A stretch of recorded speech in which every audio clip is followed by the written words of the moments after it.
Nageenya keenya dursuu kam jirtan kabajamtoota fi daawwattoota Gadaa News Network haala yeroo irratti artistii tokko qabannee gara istiidiyoo keenyatti dhiyaannee jirra.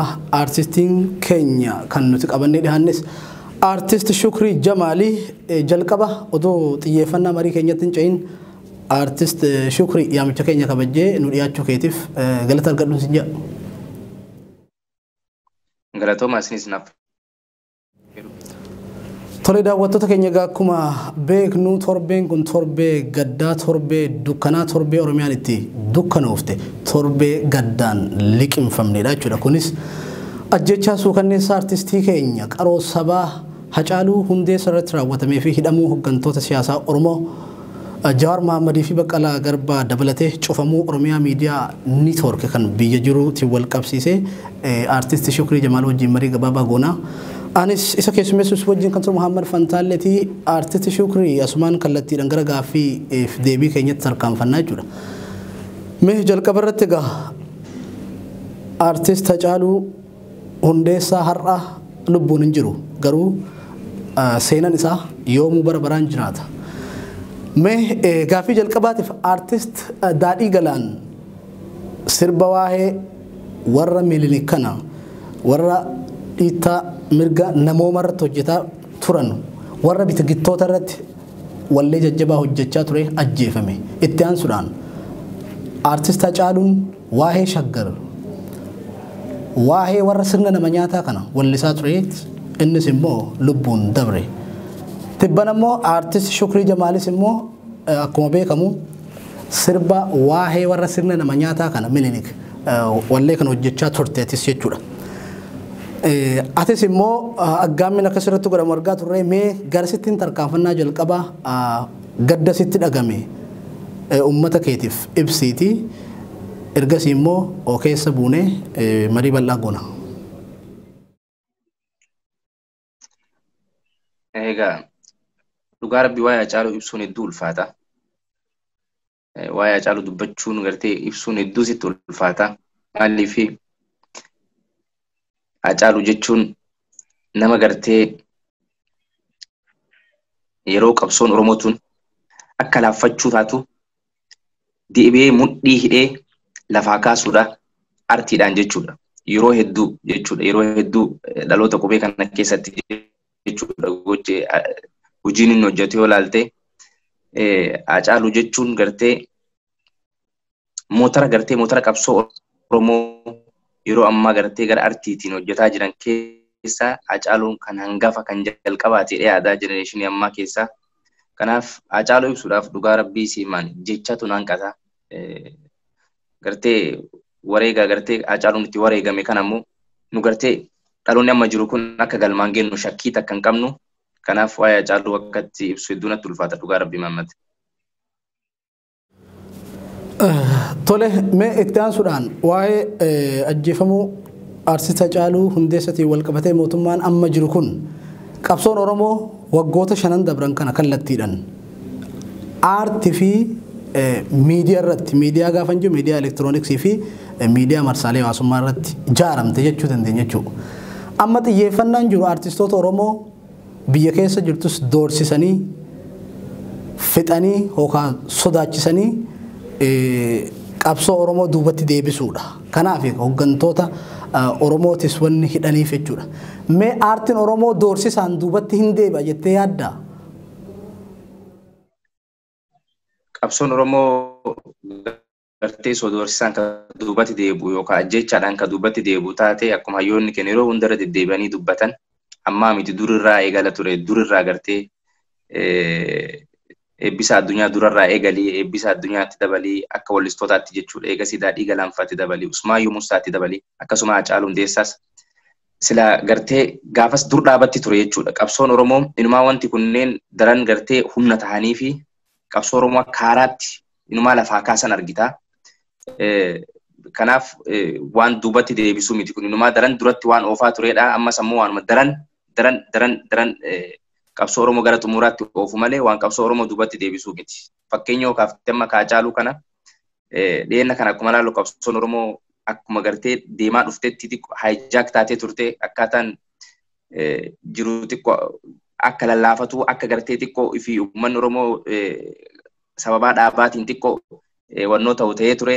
Hacaaluun gartee dhufee Oromoo akkas ta'e san gara tokkootti fidee tokkoomsee qabsoo Oromoo akka haaraatti finiinsee jira. Kana jechuun maal si garsiisa? Wareegamuun uummata Oromoo gartee wareegamuun artistoota Oromoo qabsoo Oromoo daran jabeessee gara xumuraatti oofa malee wanti ni duubatti deebisu hin jiru. Tole mee hanga itti dhiheenyan beektutti artist Hacaaluun nama akkamiiti ture gaafa jiru? Hanga ammatti miidiyaaleen Oromoo namoota itti dhiheenyan artist Hacaaluu beekan hin dubbisne. Hacaaluun hiriyaa kee akka ta'e nan beeka jechuu gaafa biyya jiru. Hacaaluun nama akkamii akka ture al tokko daawwattoota keenyatti osoo himte yaadachiiste. Dhugaa Rabbiin jechatu natti ulfaata. Hacaaluu jechuun akka gartee Hacaaluun nama halkan hin rafnedha. Guyyaa dhiisi. Shukee koo gubadhee naan jedha ture. Dhugaa Rabbii Hacaaluun halkan hin rafu guyyaa waa'ee Oromoo kan olii gadoo fa'a haasawaa Hacaaluu keessatti waan biraan argitu baay'isawee.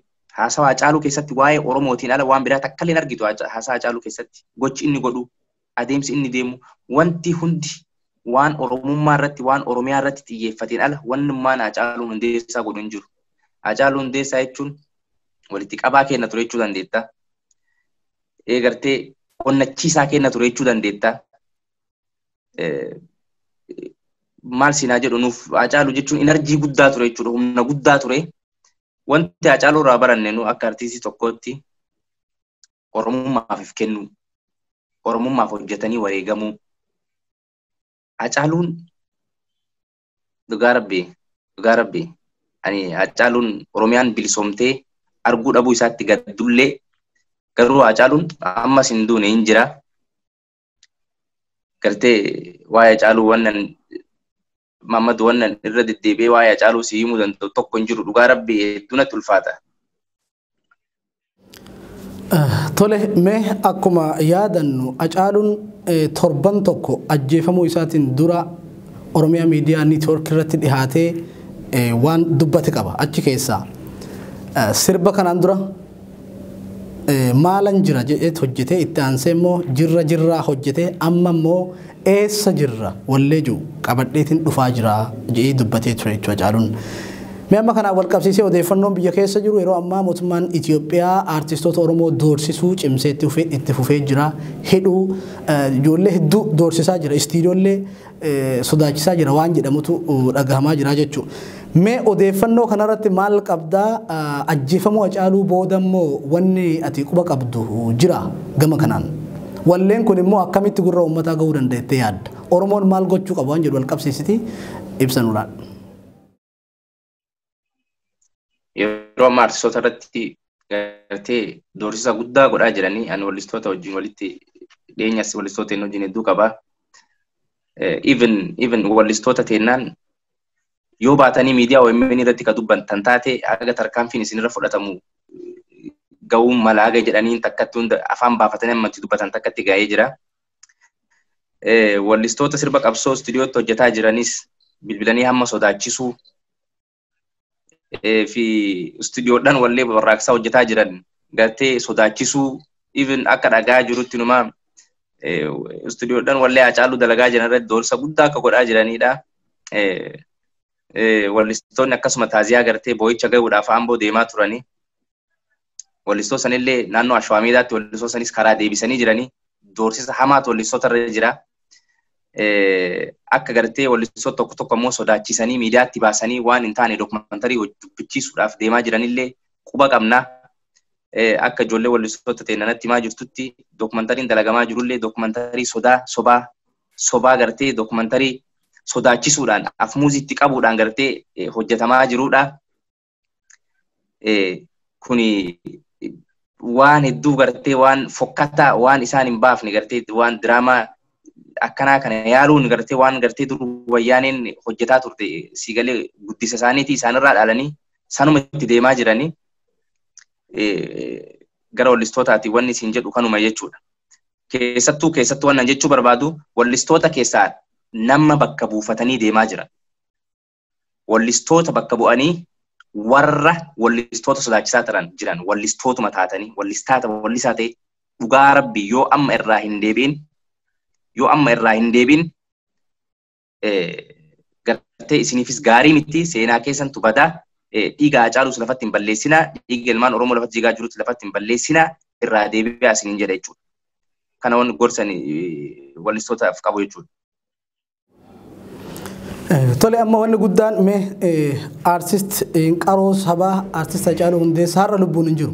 Garuu hojiin inni hojjetee dhaammatee har'a wareegame kun biraa wareegame kun akka uummata Oromoo bira gahuuf uummanni Oromoo maal gochuu qaba? Gartee gumaan Hacaaluu anaaf gumaan Hacaaluu bilisummaadha. Kanaa ol hin jiru. Gumaan Hacaaluu Oromoon bilisoomuudha. Wanti biraa kan gumaa Hacaaluu kafaluu danda'u hin jirre illee hin yaadu jechuudha.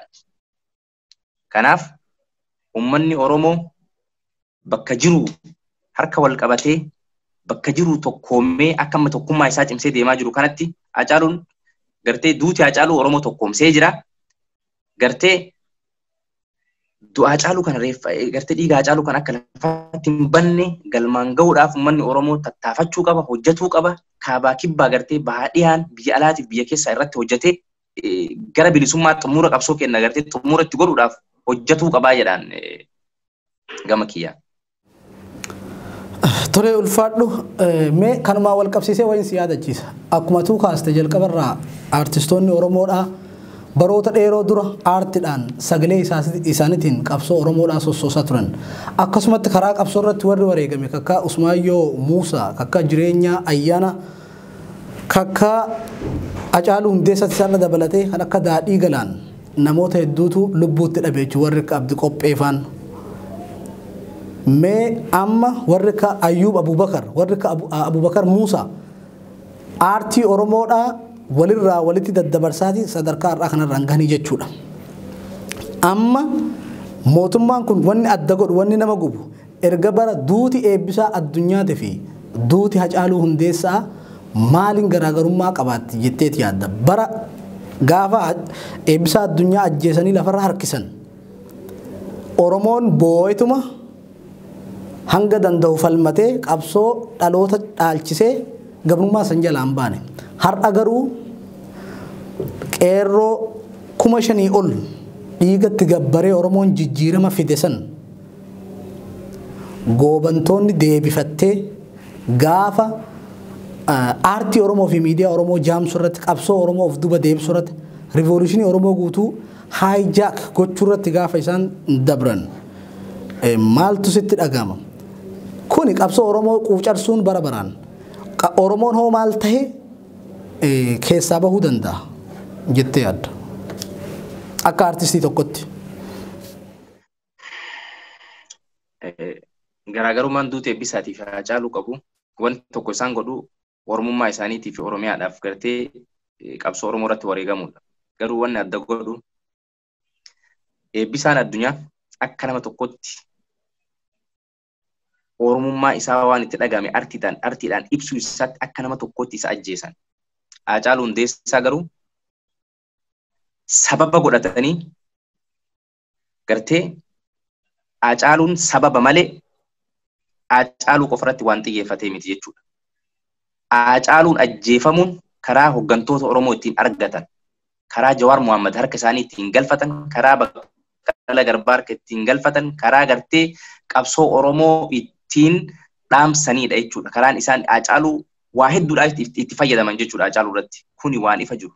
Wanti isaan kana godhuu danda'aniif illee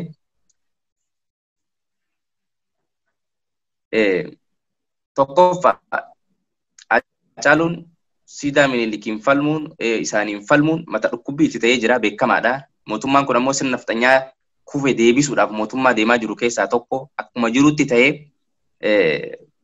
hooggantoonni Oromoof filmaata dhufu kana akka hin dabarreef mootummaa kana waliin wal hudhaniit qabanii taa'aa jira jechuudha. Kanaaf mootummaan kun abdii takkallee hin qabu. Filmaata kana dabree uummata kana bulchuudhaaf abdii takkallee hin qabu. Wanni inni gochuu qabu maalidha?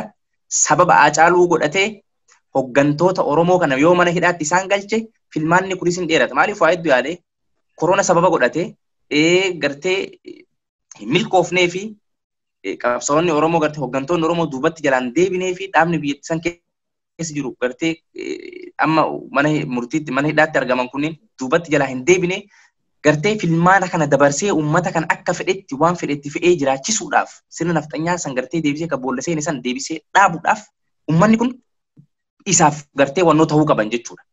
Kanaaf karaan Haacaaluun ittiin ajjeese karaa Haacaaluu isaan ittiin gartee lubbuu isaa ittiin baasan wanti eebbisaa irraa adda godhu kana jechuudha.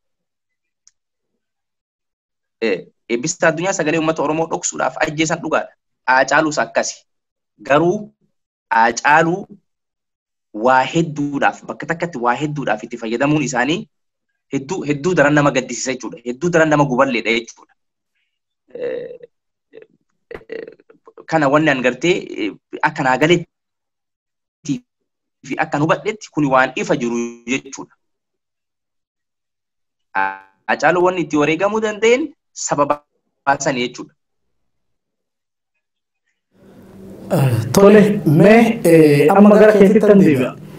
Egaa akkuma dura sii kaase artist Daadhii Galaan warra gitabittoota nafxanyaa sirna nama nyaatu warra waan kana leellisan irratti walleewwan jajjaboo hojjetaa erga ture booda wareegame.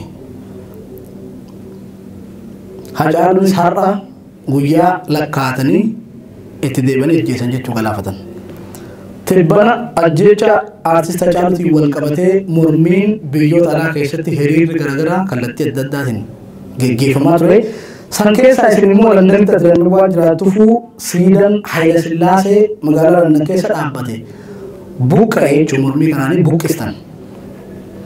Ergasii immoo warri kaafaa kun gama marsaalee hawaasummaatiin wanni deemaa jiru Shukrii Jamaal hidhamee jira maalii ta'ee jira wanni jedhamu hin jira jechuudha. Odeessi akkasii gama marsaalee hawaasummaatiin naannaa ture. Mee kanarratti maal jechuun barbaadda jennoo keessis wanni qabdoo jiraate asumaan uummatatti miti ula dabarra. Ani hidhamne ani jiraanaa fi gartee qeerroo na waliin turanis Oromoon magaalaa kanaas hin hidhamne hin jirra soba guddaadha kuni. Wanti isaan waan sanatti akka malee dubbii hafarsaniif tokkoffaan yoo gartee waan biyya kanatti ta'e kana humna itti goonee uummata biyya jiru sodaachifne namni waa'ee siidaa biyya jiru hin kaasuudhaadha. Waa'ee siidaa Minilik hin kaasu akkasuma biyyoota biraallee keessatti bakki inni argamutti waa'ee kana hin kaasu. Kanaaf waa'ee kana sirriitti ol kaafnee akka waan nurra miidhaan ga'ee akka mootummaan kun ittiin nu gaafatee godhanii isaan miidiyaa irratti haasa'aniif akka namni siidaa biyya keessa jiru gartee diiguuf irratti hin xiyyeeffanne sodaachisuu isaaniiti. Hololli kun isaanii gartee hedduu laafaadha. Jarri holola irratti hedduu jaboota. Barbaadaa jiranii jedhanii maxxansaa turanii waan hin taane godhaa jiranii turanii yeroo embaasii dhaqnee alaabaa jijjiirrus poolisiin achi ture waan miidiyaa irra jiru yoo nu barbaade yeroo san nu fuudhee nu qabee nu deemuu hin danda'a. Siidaas yeroo hundinuu biyyi kun biyya UK'ti. Poolisa caala kaameraadhaan biyya eeggamtuudha. Hin arganii hin beekanii biyya kanatti waan sitti hin fakkaanne falmuu mirga qabda. Akka biyyaatii miti sammuun isaanii ka biyyatti gartee ittiin sirna nafxanyaa itti isaan ittiin gartee ittiin isaan guddisisantu ammallee keessa jira. Kanaaf yoo atiin waan akkanaa falmatte si ajjeesuu yaaduu hidhamuu yaaduu santu isaan keessa jira waan ta'eef jalqaba namni waan beeku kaasa waan ta'eef wanni isaan jalqaba akka inni sun ta'e suuraadhaan kenna baasanii hidhamee jira akkana godhanii jiranii fukkaraa garaagaraa gartee shallaluun aadaa isaaniiti zarraa fi waan adda addaa godhan kuni hommaa waan gartee seera biyya kanaa gartee isaan akkas godhaniif dhiibanii waan gartee nuti gara seeraa nu fiduu danda'u godhuu danda'u miti. Seerri biyya kanaa seera jira seeraan deemanii waan siin taanu naan sittiin fe'anii nama ajjeesin nama miidhin biyya kanatti waan barbaadde falmuu dandeetta waan barbaadde waan siin taane gaafachuu dandeetta jechuudha. Kanaaf sun holola guddaadha kijibaa. Uummanni keenya saniif gurra kennuu qabu. Tokko sanii lammaffaa immoo attentionii as garana godhuu barbaadan. Waan ani waa'ee sanarratti illee haasa'uu hin barbaadin atama na gaafannaan kaasinu attentionii waan nu biyya irratti godhaa jirru san fookasiin keenya akka biyya irratti hin taane wanti xiqqoo biyya alaatti yoo ta'u fakkeenyaaf namni yoo wal lolu ta'u yoo argite laayivii baanii waan miidiyaa isaanii irra gadhiisaa jiranii waan akkana wanni isaan godhaniif akka gartee teenshinii biyyarra goonee gartee ijji kennuun biyyarra ta'ee hojjannu san garana deebisuu barbaadan jechuudha. Akka nu isaan waliin waa'ee dhakaa diigamee asii kan haasofnu barbaadan jechuudha. Akka isaan waliin waa'ee alaabaa asitti jijjiiramee kan haasofnu barbaadan jechuudha. Teenshinii biyyaa san garana jijjiiruu barbaadan. Kanaaf namni keenya fookasii isaa biyya qofarra godhuu qaba. Holola isaanii dhaga'uu hin qabu. Kun kijiba mamme.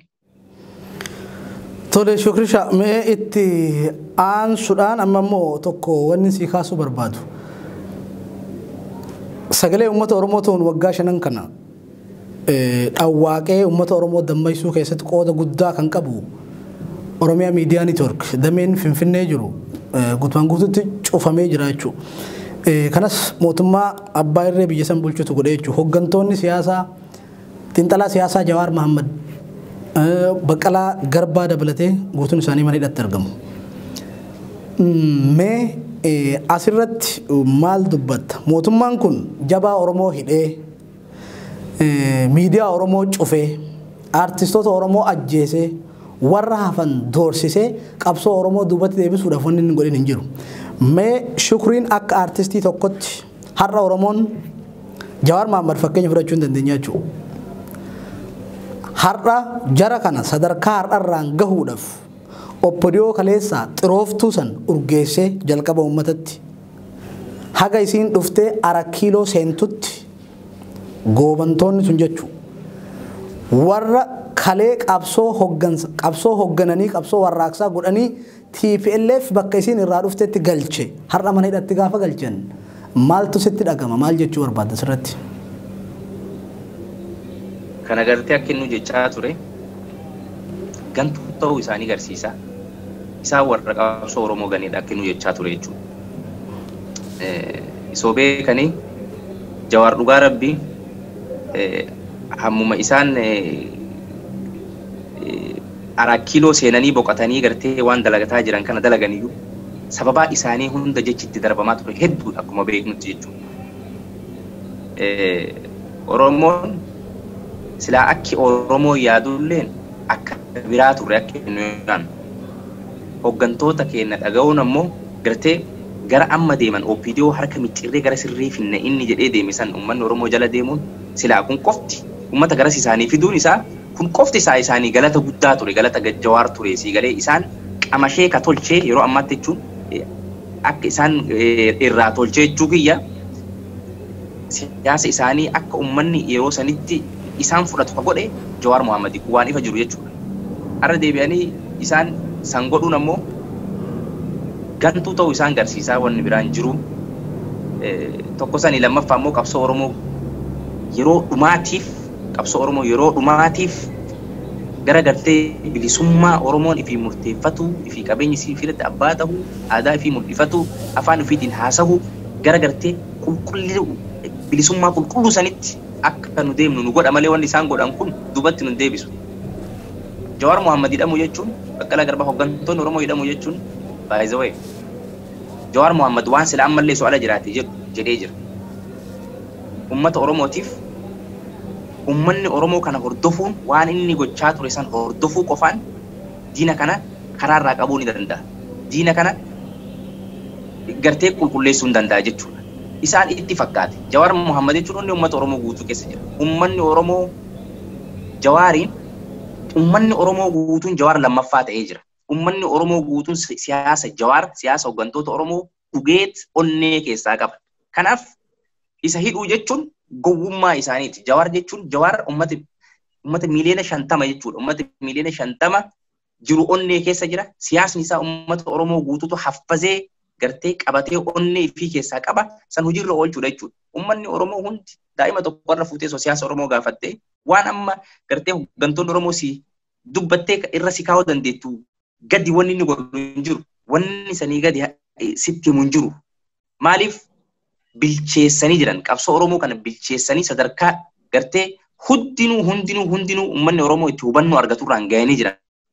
Hubannoo argatee jira ummanni Oromoo waan ta'eef Jawaariin hidhaniif waan sagalee Oromoo qaamsan itti fakkaata gartee hoggantoota Oromoo hidhaniif OMN biyya keessaa cufaniif waan OMN cufamu itti fakkaata. OMN akka inni jedhe hidda jabaadhaan gadi dhaabatee jira. Addunyaa guutuurra jira OMN. Sigalee OMN osoo cufame deebi'amee banama. Deebi'amee banamu osoo dadhabame addunyaan itti murteessite Oromoo miidiyaa biraa banatee dhufa malee sagalee Oromoon ukkaamsina jedhanii yeroo ammaa yaaduun kuni akka inni jechaa ture gartee gowwummaa isaaniirraa gartee namni bara yeroo garii namni bakkuma itti guddate fakkaata. Orma isaan guddiseetu akkas ture. Sagalee Oromoo kana ukkaamsuudhaan qabsoo Oromoo kana to'anna jedhanii yaadan. Yeroo hedduu wanni isaan fookas irratti godhan yoo ilaalte artii irratti wanni fookas godhaniif sagalee uummataati. Dhaamsa uummanni Oromoo garri inni ittiin argatu gara artiitiin haga miiliyoonni Oromoon dhufin jechuudha. Maaliif? Artiidhaan uummanni Oromoo gartee dhaamsa argata ture. Gartee ittiin siyaasa isaa oofata ture.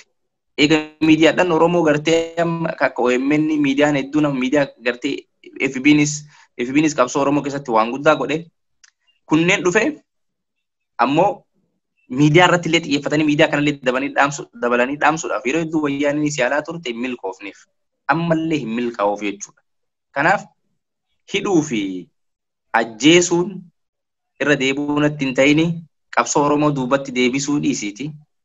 Xiqqollee fakkeenya fudhatuu dandeetta. Yeroo ammaa onneen ta'e yeroo ammaa keessi kee maal yaada? Daran hamilee argate malee namni yeroo ammaatti duubatti deebi'ee jireedhee yaadu ifirraa ka'uu dandeetta. Daran gartee daran jabaattee daran Oromummaa keetiif akka gartee hadooddu daran akka dhiigdu si godha malee wanni isaan godhan jiran kun wanni duubatti si deebisu hin jiru. Wanni duubatti si laaffisullee hin jiru jechuudha. Kun ammoo yeroo dhiyootti waan waliin arginu. Yeroo dhiyootti mootummaa biyyattii isa yeroo gabaabaaf bulchan keessaa yeroo ammaatti yeroo gabaabaaf bulchan keessaa tokko ta'ee seenaan addunyaa isaan haasa'uudhaaf ta'a jechuudha. Tole yaada bal'aa nu kaaste artist Shukrii Jamaal hedduu ulfaadhu. Mee kanumatti aansuudhaan tole Jawaaris dabalatee Baqqalaa Garbaa, Hamzaa Booranaa, Girmaa Guutamaa hooggantoonni adda bilisummaa Oromoo fi gaazexeessonni OMN hedduu manidhaa jiru. Uummanni Oromoo immoo kajala ajjeefame kabajaan awwaallachuu hin dandeenye tokko. Artist Hacaaluu magaalaa Finfinneetti awwaaluun ulfaateti kara deemtuun biyya birarraa dhuftee handhuura Oromiyaa Finfinneetti galtee dochitti awwaalamtu. Ofanii Ambootti awwaalan. Gaafa akkanas hin jiru Ambootti awwaalamuun Amboo lafa gootati, Amboo lafa dhiirati. Rakkoo miti. Boorus gaaf tokko guyyaan kun darbuu danda'a. Mee amma hooggantoonni kun warri jiran lubbuun akka mana hidhaa keessaa bahaniif akka hiikamaniif Oromoon maal gochuu qaba? Waa'ee Hacaaluu Ambootti deebisuu sanarraa fi akkaataa du'a isaa sanarratti waan takka dabaluu barbaade. Ayyee. Hacaaluun Hundeessaa rasaasaan dhahamee du'e. Dhukkubsateetii miti. Hospitaalatti ilaalchiftee waan galchuu dandeettu qofaa miti. Hacaaluu Hundeessaa rasaasaan dhahame. Rasaasni hin dhahameen Hacaaluu cinaacha harka mirgaatiin dhahamee keessaa hin baane keessa jira. Hacaaluu silaa kan investigeet gochuu qabu, ka waan san qulqulleessuu qabu, gareen addaa dhaabatee akkaataa rasaasni sun itti dha'uu ni danda'e, rasaasni sun keessaa bahee qorannaan irratti godhamuu qaba akkuma addunyaa irratti godhamutti jechuudha. Wanni Hacaaluu fuudhanii tokkoffaa awwaaluudhaaf jarjaraniif kanneen faana dhoksuudhaaf jechuudha. Akka namni gartee hospitaalli du'uu isaa siif mirkaneessaa rasaasaan dhahame beekamaadha waan ifa jiru waan kana alaa wanni hospitaalli siimuu danda'u tokko hin jiru gartee seera keessaa gariin tokko dhaabatee waan irratti hojjetuu qaba ture jechuudha. Kan waa'ee rasaasaa kanayyuu tokkoffaa rasaasni isa dhayeeyyuu keessaan baane akkaataa inni itti dhayeeyyuu kun waan ifa jiru. Dhugaa Rabbi yoo dhugaa ka dubbannu taate kun waan ifa jiru.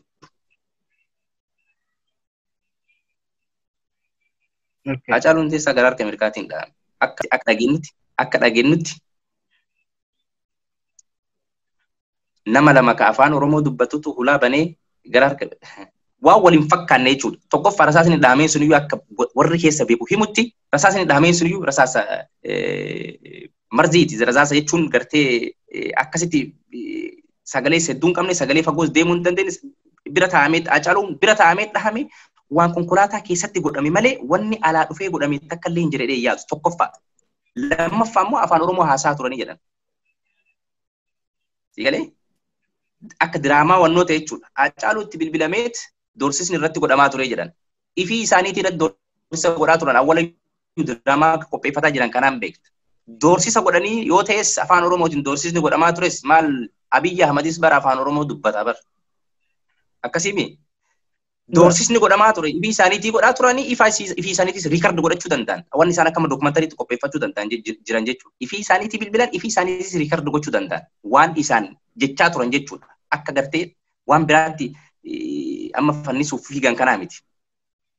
Kanaaf gartee tapha ijoollee gartee diraamaa hin fakkaanne diraamaa gartee waan hin fakkaanne fakkeessuu kana dhiisanii mootummaan kun amma hoggantoota hidhamee hoggantoota Oromoo kan mana hidhaa jiran baasuudha jalqaba. Uummanni Oromoo ammoo akka hoggantoonni mana hidhaa jiran kan bahuuf itti beeka maal? Itti beeka bar hoggantoota bar gameeyyii hoggantoota hayyuurraa barataa turre bar wayisi wannoo miti bar waan hoggantoota keenyarraa barataa turre onnee keessa nu jiru san hojiirra oolchuudha jechuudha. Hojiirra oolchuudha. Fakkeenya Finfinneen akkuma toora miidiyaa irratti haasamaa jiru jechuudha. Finfinneen elektiriikii Oromiyaa keessa dhufuun kan iftee kan Oromiyaa deebitee dhaamsitu.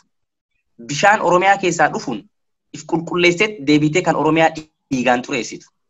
Oromoon dura waan isaa akkuma qaraanii irraa barataa turre jechuudha hoggantoota keenyarraa waan isaa yoo dhorgate mootummaan sun tokkoffaa mootummaan bilisiginnaa amma jiru mootummaa alaarraa gargaarsa hin qabu. Hamilees hin qabu, deeggarsas hin qabu, firas hin qabu Abiyyi. Abiyyi jechuun nama fira tokko hin qabne, even nafxanyaan iyyuu Abiyyiin waan inni Oromoo balleessaa jiruuf qofa akka gartee waan ifii gootee if dura harka dhahaafii jirtuudha malee even isaan irraa iyyuu hin qabu. Laal. Namni gara itti dhiyeessu hin qabu. Sila Abiyyi yeroo ammaatti waan kana godhuu miti. Sila yaaduyyuu hin qabu ture. Isoo dhugaan biyya saniif yaade jechuudha. Isoo dhugaan biyya saniif yaade jechuudha. Inni biyyaaf isoo hin tahin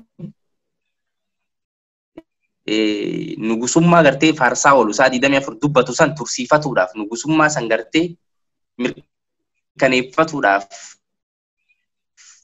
hudhanii waan qabaniif filmaanni kun ammatti ta'uu qabanii waan hudhanii qabaniif filmaata kana dabarsuudhaaf waan inni godhateedha. Kun waan beekamaadha. Filmaanni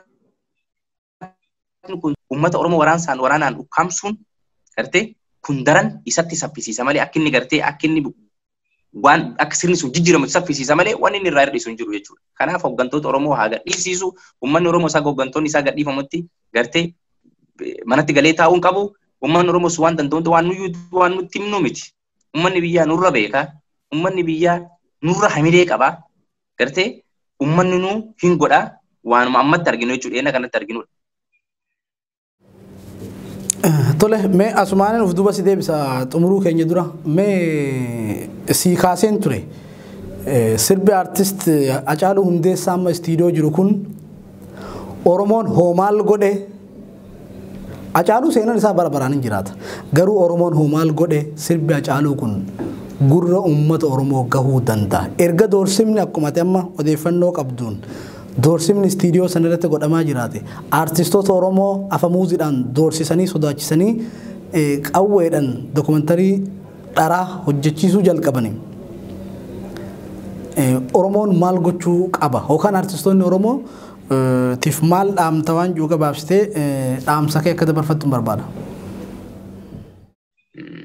Ani gartee wanni artistoota keenyaaf handaamu isaanuu hin godhan jedhee yaadu.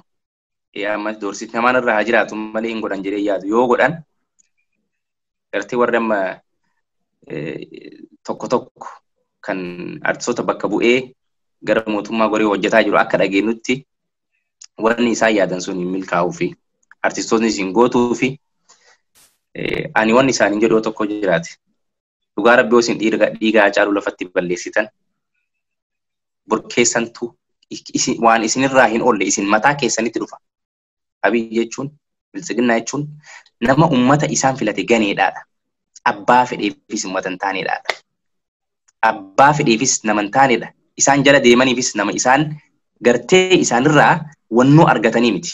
Kanaaf itti dhiigdanii, itti wareegamtanii, itti waa hedduu taatanii qabsoo Oromoo kana artistoota kennaa waan dhaamu ammallee lubbuu teessan itti dhabaa malee waan isaan isiniin jedhan san hin fudhatina. Ummata keessantu isinii caalaa gartee isinuu hin gootanii warri tokko tokko hunda jechuu kiyyaa miti akka odeeffannoo qofa qabutti hin godhina. Gartee du'aa taraa malee hin godhina. Seenaatu caalaa seenaa keessan ifirraan balleessina waan ijaarattanii asiin geettaniif jalaan balleessina isiniin jedha. Du'a bareedduu gartee du'a seenaa qabdu takka Hacaaluutu wayya. Sani waan ani dhaamuu barbaadu jechuudha. Tolee kabajamtoota fi daawwattoota Gadaa News Network egaa marii keenya goolabuuf deemna. Tole artistootaaf dhaamte Shukrii. Itti aansitii waliigalatti guutuu Oromiyaatiif qeerroofis qabsoo amma guutuu Oromiyaatti geggeeffamaa jiruufis ta'e uummata Oromoo bal'aadhaaf wanni ati dhaabdu yookaan ati akka aartiitti hojiin ati harkaa qabdu soo jiraatte yookaan gama namoonni hedduun amma wallirraayis artistoonni biyya keessa warri keessumattuu warri biyya alaa yeroo hedduu artistoonni gaafa gara biyya alaa ba'an walleen hojjetanii fa'aa wanni jedhus waan jiruufu amma keessumattuu aartii gama aartii Oromootiin wallee haaraa hojjechuudhaaf yookaan wallee warraaqsaa hojjechuudhaaf wanni harkaa qabdu soo jiraatte uummatatti miti sagantaa keenya goolamna. Hojjetaa jira ani baay'inaan hojii kiyyaa asitti waraabbii godhee sagalee asitti waraabbii biyyatti ergisiisee hojjetaa ture. Akkuma beekamtu gaafa istuudiyoon hundinuu cufaadha. Isaanuu kun baqataniitu kun gartee doorsifamee taa'aa jira. Kanaaf qabsoo keenya kana gara tokkotti egaa gartee wannoo goonee booda wallee warraaqsaallee hojjetaa jirra. Hojjetanis dhiin bahanilleedha. Anis yoo rabbi jedhee wallee haaraa waan fuulduratti hin dhufa. Amma gartee rabbiin qabsoo keenya kana gara takkatti haa xumuru jedha.